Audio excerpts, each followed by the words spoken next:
సంగారెడ్డి జిల్లా కొండాపూర్ మండలంలోని మల్కాపూర్ పెద్ద చెరువులో బీఎంపీ యుద్ధ ట్యాంకర్ల ట్రయల్ రన్ విజయవంతంగా నిర్వహించారు. కంది మండలం ఎద్దుమైలారంలోని ఆర్డినెన్స్ ఫ్యాక్టరీలో తయారైన యుద్ధ ట్యాంకర్లను తాజాగా ట్రయల్ రన్ చేశారు.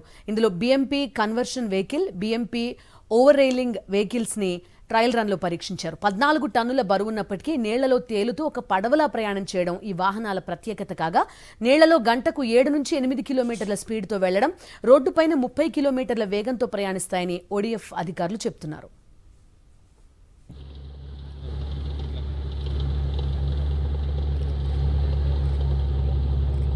యుద్ధ సమయంలో సైనికులను ఒక ప్రాంతం నుంచి మరో ప్రాంతానికి తరలించడానికి ఈ యుద్ధ ట్యాంకర్లు ఉపయోగకరంగా ఉంటాయని, రష్యన్ టెక్నాలజీతో ప్రత్యేకంగా తయారు చేసినట్టు వివరించారు ఓడీఎఫ్ అధికారులు.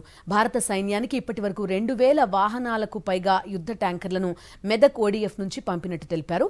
ఓడీఎఫ్లో ఒకసారి తయారైన వాహనాలను 15 నుంచి 20 సార్లు వివిధ రకాల టెస్టులు చేసిన తర్వాతే భారత మిలిటరీకి పంపుతామన్నారు. ఇలా ఉంటే యుద్ధ ట్యాంకుల ట్రయల్ రన్ చూసేందుకు పెద్ద ఎత్తున స్థానికులు అక్కడికొచ్చారు.